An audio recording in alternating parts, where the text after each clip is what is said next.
Ah, ila nyewe wa Kongo saa hizi mmetushika pabaya.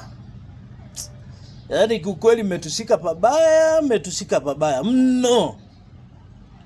Mlituletea vumbi, tukaenda na nyie sambamba vizuri tu, vizuri kabisa, hatukukwaruzana. Mmetuletea hii, tumeenda na nyie sambamba vizuri bila mikwaruzo, hatujakwaruzana na nyinyi kabisa.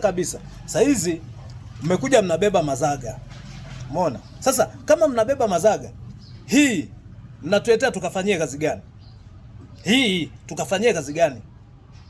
Sasa tunawapa onyo, nendeni mkaambie wenye viwanda waliotengeneza hii pamoja na hilo vumbi, sawa? Kwa sisi ambao ndo wateja tuliokuja kuchukua huko Kongo, tuje kuuza Tanzania huku, waturudishie hela zetu, turudishiwe hela zetu, alafu hii mizigo mje muichukue mkawauzie wake zenu huko. Pumbavu.